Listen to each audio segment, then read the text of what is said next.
Well, hello, everyone, and welcome to CoachX Live with the Institute of Coaching.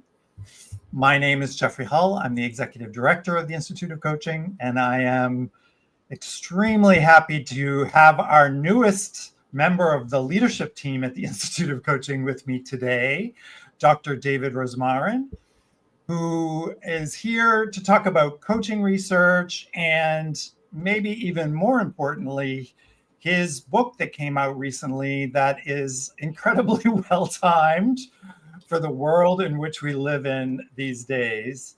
The book is called Thriving with Anxiety, 9 Tools to Make Anxiety Work for You. And needless to say, I think that it's probably safe to say that all of us are feeling some level of anxiety in the both micro and macro world in which we operate. So I'm excited to have David here to talk about his book, to talk about joining the Institute of Coaching as our new Director of Research. And I want to welcome you all from around the world. Hopefully comments will start to show up and we'll get to see where everyone is coming from. But in the meantime, before we get started, let me just give you a quick bio because it's a very lengthy one, but I'm just going to do a synopsis, David. Don't make me anxious. I'll try to make you very uncomfortable. No. But let me just tell you all a little bit about Dr. Rosmarin. He is a board-certified clinical psychologist, program director at McLean Hospital, which is where the Institute of Coaching is affiliated and affiliated with Harvard Medical School. He is an internationally recognized expert on spirituality and mental health.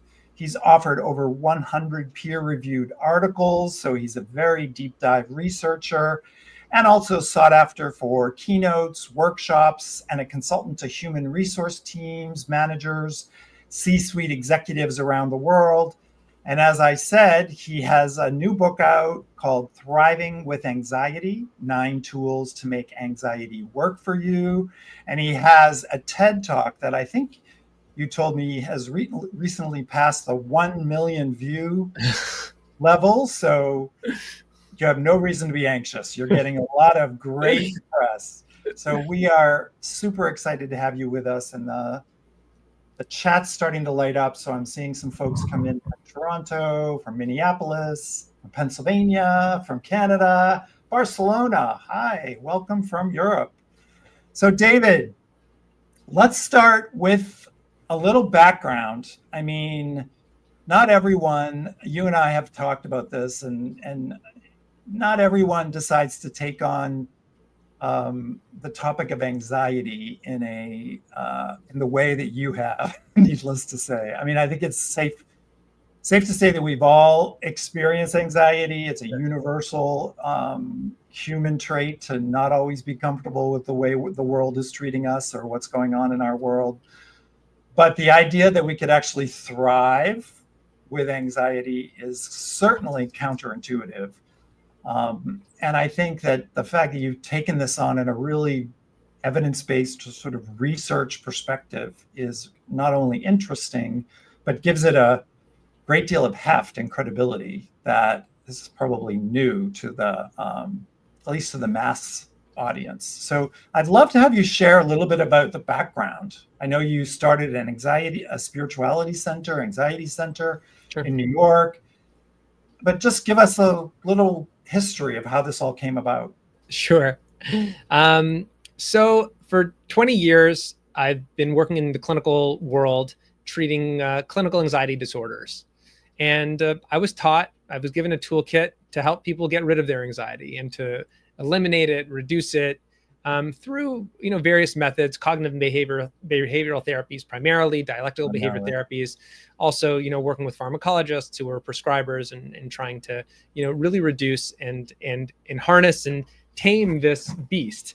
And that was the way I was taught. And I think it's important for people when they have clinical anxiety that's interfering with your life to get help. Right. But there is a whole other side to that coin. And that came out during the pandemic, where, to your point, Jeff, everyone has anxiety today and everyone has had it since then. The truth is everyone's had it forever. But I think we've started in the last 5 years to really embrace this and understand that anxiety is not only clinical, it's also an emotion. And there is something on the other side of that spectrum, the lower side of the spectrum, where our society is trying to get rid of anxiety entirely. And we're trying to live fully peaceful, tranquil lives. And I don't think I'll put it this way. There are diminishing returns when you take a clinical approach to non-clinical anxiety. We need to turn our discomfort into growth, which is the title of this seminar today, this webinar today, as opposed to turning away from all forms of discomfort. And that's really where the opportunity lies, and where in some ways the anxiety epidemic has blossomed, is a lack of understanding this fundamental point. Yeah, I so appreciate that. I happen to be reading Brian Epstein's book on trauma right now. And, he's a psychiatrist, very well known. He's written a number of really good books around the sort of Buddhist perspective on psychopathologies. And I was resonating with what I was reading in there, because it's similar to your book in that it's like not about pushing away the suffering or the anxiety or the pain, but actually incorporating it into a broader perspective and actually seeing that that's human. It's part of living, it's part of life. And so I'm curious how you framed this, because, as a Buddhist psychoanalyst, he has his own framework, but you are also an expert in spirituality and done a lot of research in the clinical space.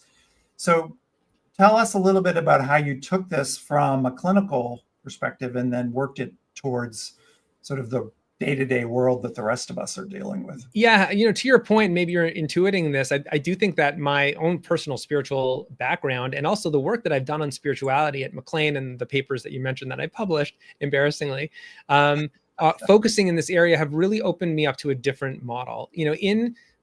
I'm being part of Harvard Medical School's Department of Psychiatry.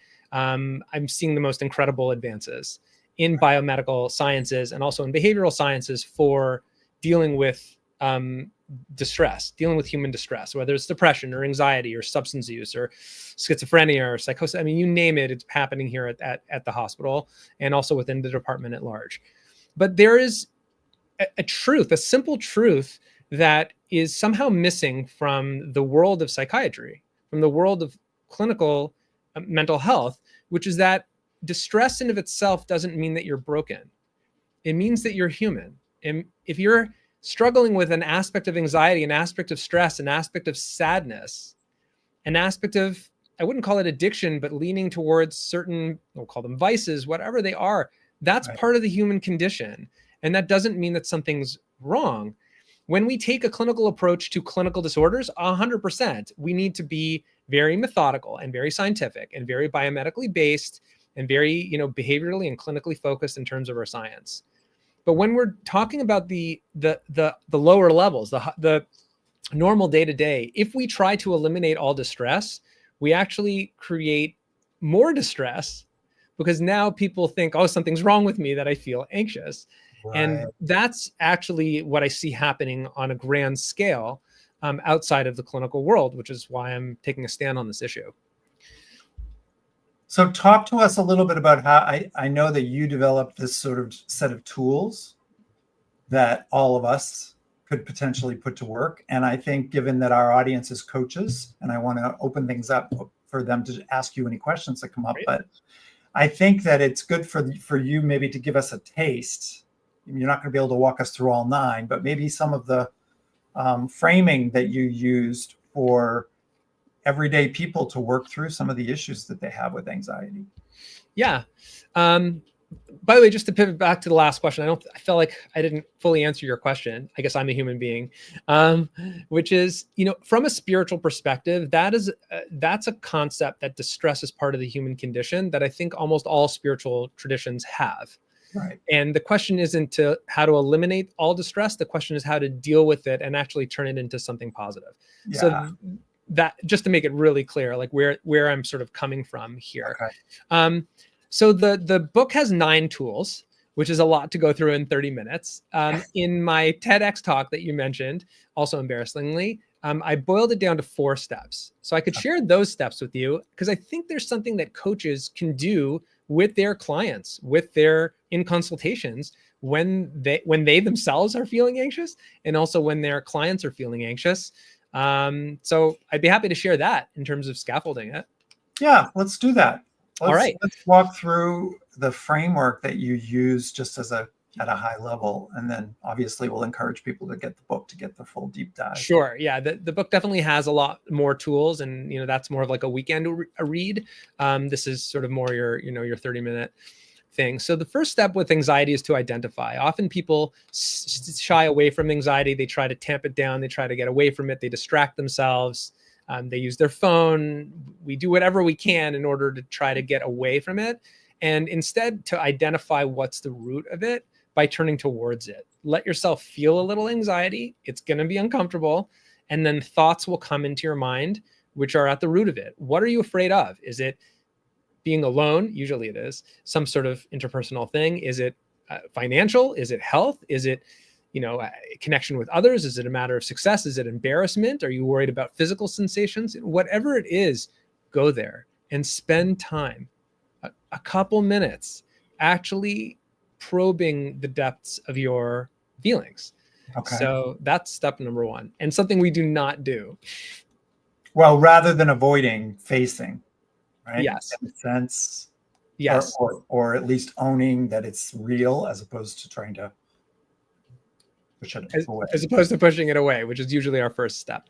Right. The next step is to share it, to talk about it with someone else, someone who's going to validate you, someone who understands. We, as coaches, we all, fortunately, I think, have someone like that, fellow coach, mentor, friend, hopefully someone in our personal lives as well, who you can open up to. And when we open up about our anxiety, that can create higher levels of connection. Because when we show that vulnerability, we embrace our inner Brene Brown, if you will, that creates connection. People want to be more connected to you. And this is often, I find, I'm sure you have had this as well, when coaching CEOs, it's a really tough one because there's that sort of,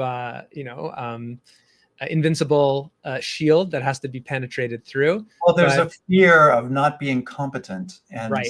It's a paradox I find with my clients, and I'm sure I want to hear about that. How does that work? What do you mean by paradox? Well, it's a paradox because the narrative is that if I show vulnerability, I will be perceived as less competent.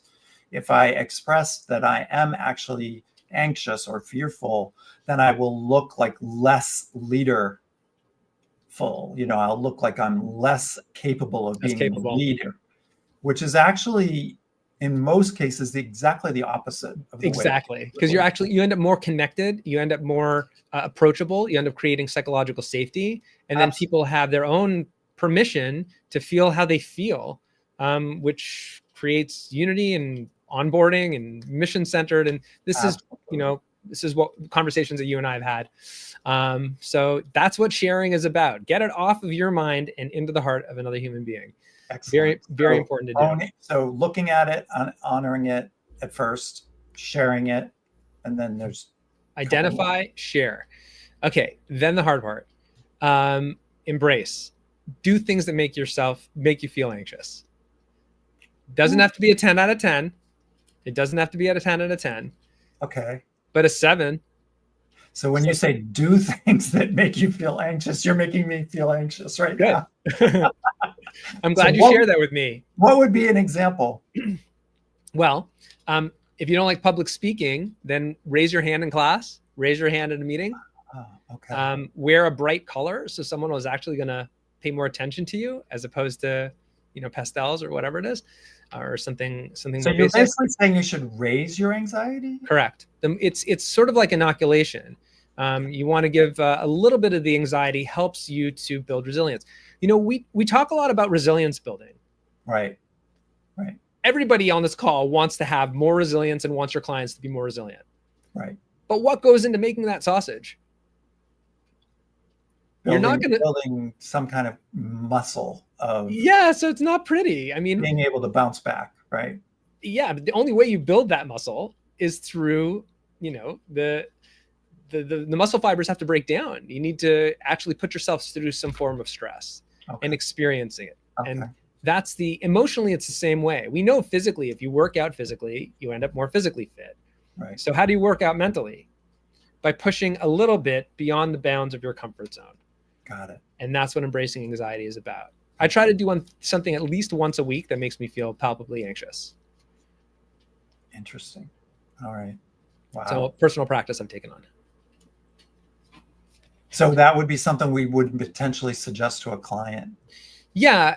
And like, again, not a 10 out of 10. You don't want them, what you don't want as a client freaking out and then saying, I'm never going to do that again. You know, that would be the equivalent, right, of a coach making somebody run 400s like 30 seconds above their pace. They're never going to come back. Like, but you need them running at a certain pace at a clip that they're going to be, you know, their heart rate's going to get up to 80%, 90% of their max. So that way they're building fitness. That's what a coach does. Yeah, no, I appreciate that. So it's sort of like also encouraging people to try something new, maybe that feels a little risky. Mm-hmm. Yeah. Okay. Taking that risk, feeling those panic sensations, having that conversation that's hard. I like that Janet in the chat just called it graded exposure. I like that. It's great. Thank you, clinical Janet. technique. It's a clinical technique. And I have taken this is the page out of exposure therapy. So thank you, Janet. Oh, great. Okay. Yeah. And then what's the fourth? Oh, the fourth is actually the hardest of all. Jeff, you got to let go. Because anxiety teaches us that there are certain aspects of life that you just can't control. And it's, on the one hand, it's hard for a human being to accept the limits of our control and our knowledge. On the other hand, when we do, it is so freeing. It's like, this is my job, and that is not my job. It's really beyond the purview of what I can do. Everybody on this call today and everyone you ever meet, there are certain things that could completely throw your life into chaos in a hot second, and you have no control over it. And it's terrifying to think about that. Right. But it is also very freeing when we embrace it, when we use the embrace approach and actually lean into it and say, I got to go where life takes me. You know, not to say that there isn't work to do and you shouldn't be pushing ahead and you shouldn't be controlling what you can, for sure. But that anxiety also, I think, teaches us an important transcendental lesson here, which is to understand the limits and to respect that and to be okay with that, to make peace with it. I really appreciate that, because that's, I think, where you're bringing in what I guess would be called a spiritual mindset, right? Many would say this. Yeah, the bigger picture of realizing that as humans, we are unique in that we can manipulate our world in many ways, but there's a limit to it. Yep. And that being able to actually recognize that, let it go, and get in the flow of the world, of nature, of life, is when all of a sudden the anxiety starts to dissipate. Yeah. Not only does it dissipate, it actually becomes exciting. I don't know if you're aware, neurobiologically, anxiety and exhilaration, excitement and anxiety actually share the same profile. They both involve adrenaline. They both involve the same physiological symptoms. They both involve the same neural circuits. And I think, when you're at the top of a roller coaster and you're saying, let's go, there's anxiety. Your stomach is dropping and your heart's beating and your pupils are dilating and your muscles are getting tense, but it's enjoyable. So there's actually, I don't think it's a way of beating anxiety. I think it's actually a way of harnessing it and actually leaning into the process of, I'm not in control, and that's a good thing. I'm not there yet, to be very clear. I'm really working on that fourth one big time in my life. But I think I have the compass. I think I know which direction I need to head. Well, yeah, and I appreciate your honoring that you're not saying that you can be an expert on the research and not necessarily be superhuman. You're still a human being doing the work, right? Oh my God, I got tons of anxiety, and I use these skills every single day, every day. I mean, you're reminding me also of sports coaching, which when you talk the original or way back when coaching started becoming more and more accepted as a modality to support people towards higher performance, there was already a lot of coaching around anxiety for people in the sports and arts and entertainment world, right? Because, and I think fundamentally those coaches were helping their clients use their anxiety to actually become fuel for better performance. So if you're feeling stressed or anxious before you get on stage, for example, you actually have a shift in your mindset to say, this is actually showing you how much you care about it, showing you your body Yes. is actually getting thrilled to be able to do this rather than seeing it as a bad thing. Right. It's your body mobilizing its forces in order to be able to perform optimally, which is 100% true. Yeah. So when you say thriving with anxiety, you're actually pointing to that it's not only normal, it's actually a motivating force under good performance, under higher level performance or creativity. 100%. Yeah. Broadly speaking, I think, anxiety can do a lot of things. I think it can make us more aware when we take the time and we identify what's going on. It can make us more connected and human and approachable, as we've spoken. It can make you more emotionally resilient when you face anxiety and you allow it to make you stronger emotionally and more resilient. I think it can also help you in terms of your performance to really focus on what you can do in this world while being more relaxed and calm in areas where you can't, by leaning into the uncertainty as opposed to trying to get rid of it. So there's a lot of good here, with the important caveat that if people are debilitated by it, if you can't work, can't function, can't go to sleep because of anxiety, then we are going to take a clinical approach, which is different. I have that hat. I know it well. This is really about the emotion of anxiety, again, on the other side of the coin. Yeah, no, I absolutely appreciate the distinction. So we have a couple more minutes. So if anyone in the chat would like to ask a question of Dr. Rosmarin, please pop it in the chat quickly and we'll try to get to it. While we're looking for that, I do have a question about that fine line, because you are an expert in both the clinical side and now moving into the coaching side. Sure.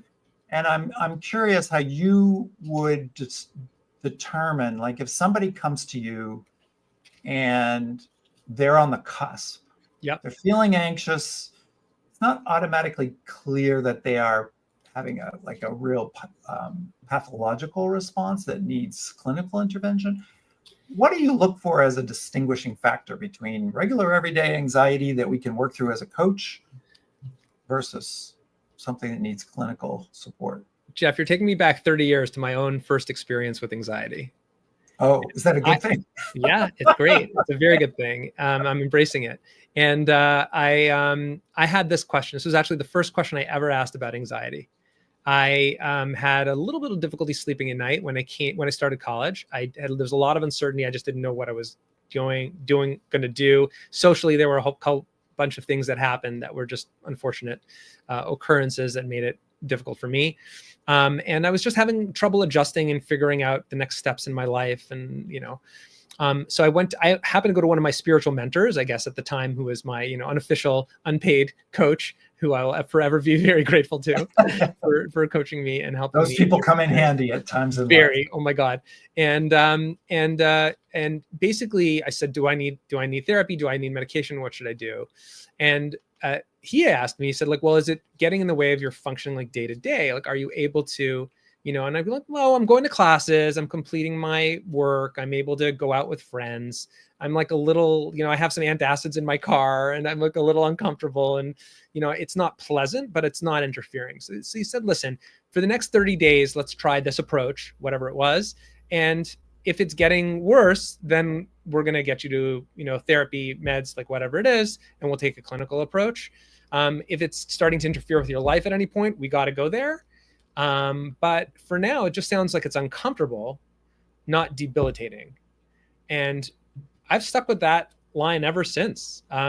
We talk about significant distress or impairment, right, in the DSM nosology, right, in clinical language. There's no such thing as anxiety, which is not significantly distressing. It's always distressing, no matter what. In some ways, it is debilitating, but that's the question. Functional, right? That's the question. Is it functionally debilitating? Means that you can't do something in your life that you need to do, and that's really where I would draw the line. Absolutely. On the distressing side, is it causing so much distress that it's interfering in your life? And I've always come back to that heuristic And I think it's a great one for coaches. Like if you're dealing with someone who's uncomfortable, go for it. This is fantastic. If it's somebody who's debilitated by their anxiety, and of course, if there's a safety issue, like it goes beyond without saying, then you're dealing with somebody who needs a clinical intervention alongside whatever's being done non-clinically. Yeah, no, that's really helpful. I mean, because I think as coaches, we do need to have at least a sense of the distinction so that we can have our antenna on, I guess I would say, in terms of paying attention to where our clients are. So we did get a couple quick questions, and I would have a couple more minutes. I love this question from Janet. How can one incorporate somatic experience? Yeah, it's a great question. Somatic experience being, it actually comes up across all four of them. When you're identifying your anxiety, you're going to have more somatic activation because you're not avoiding it. You're not sitting with your head in your screen. You're not just running away from your anxiety. You're actually leaning into it. You're doing it. When you're speaking with someone else about it, it's going to come up and you're going to share it with them. The embracing, for sure, in spades. In fact, I think that's probably the biggest area where if somebody has panic symptoms or trauma history or whatever it is, thinking about it, going there, doing something that makes you uncomfortable, leaning into it, you're going to have activation of those symptoms. And learning to embrace it as opposed to running away from it is critical. So I think it's certainly in that level 3, but in the other ones as well. It strikes me that actually leaning into the physical component, the somatic component of whatever the anxiety is showing up as actually it enhances your awareness. 100%. Right? Yeah. I like to say I'm much more anxious than I used to be, and it's great. I'm more aware of it. Yeah. Don't just shut it down. And you're not trying to push it away. You're trying I'm okay having those heart flutters because I'm like, whoa, what's going on here? Call my wife, call somebody else, call a friend, embrace it. So you have a question from Robin about decreasing your anxiety when you begin with a new coaching client. And I think she's talking about the coach, right, Robin? You're asking about if you're a coach and you have a new client. Yep. What can you do to decrease your anxiety about that? Robin, I got the number one question for you off my mind is this. What are you afraid of? What's at the root of the anxiety? Is it that you're going to get fired right away? You're going to come off as, unprofessional. You're going to get embarrassed. They're going to tell you something. They're going to tell other people about it. And if so, then what? What are the consequences of that? And then if that happens, then what? So go down that elevator, go take 10 minutes today, go for a walk and figure out what is really at the root of that fear. That's my first question. And that's what Identify is about. Yeah, I love that. I mean, I often will do for myself and then for my clients, the question of what's the best case scenario? What's the worst case scenario? Worst case scenario. And neither one of those things typically happens in the real world. It's usually somewhere in the middle, right? But where we live in our anxiety is often the worst case scenario. So bringing it to the surface and actually thinking, oh, well, this person's not going to like me, or I'm going to have a reaction or whatever is actually really helpful. That's great. So last couple of minutes, I would love for you to just share your thoughts on research and coaching, well-being. Yeah, because you are our new director of research, which we're super excited about. Thanks. And just share us your thoughts as you get more involved in coaching, how that's fitting in with your overall trajectory. Yeah, in many ways, my trajectory has been from very, very deep in the clinical world to something much more outside the clinical world, or preclinical, I should say, or non-clinical. And coaching is exactly where it's at. That's sort of where the last few years have taken me. Through no, intentional part on my own. I've sort of just followed the path, and then the IOC opportunity came up, through the upper echelons of the hospital here. I think being able to apply some of the ideas many of the ideas that I've learned in the clinical world, and with regards to spirituality and mental health, to mental wellness outside of the clinical realm is something I've been sort of doing. But to be able to do that with research, to be able to do that with an evidence base, to be able to really push the envelope on these issues, that's exciting territory for me. And I think it's something the world needs as well. anxiety is not just a clinical issue, it's an emotional issue and a human issue. And when we start to treat it that way and understand it that way and unpack it using science, I think there's a lot of good that can come out of it. So those are a couple of reasons I'm so excited to be able to work with you, Jeff, and your amazing team at IOC, and grateful for the opportunity. Yeah, thank you. I think it's also a sign of the times. You know, I look back on the mini research project that we at the Institute did. My colleague Margaret Moore and I led with a bunch of our senior coaches that are fellows with the Institute around post-pandemic changes in organizational life. And it really showed the need to focus on well-being. That it was true even before the pandemic. It's more true than ever now. And I think the more we can do research with our coaching colleagues that has a strong evidence-based foundation for how coaches can help clients, leaders, organizations, teams to bring greater well-being into the world is really, it's really what we are committed to. It's really what I'm passionate about. I know you're interested in your work on anxiety, just super aligned with that. So we are really, really excited to have you join the team. And we're going to create a seminar, hopefully around the work that you've done in your research. So happy to. Yeah. We will share more about that, but I hope you will all look for updates on the Institute of Coaching's website and stay in touch with us. And we'll hopefully see you again very soon. Thank you for taking the time. Thanks, Jeff. Take care, everyone.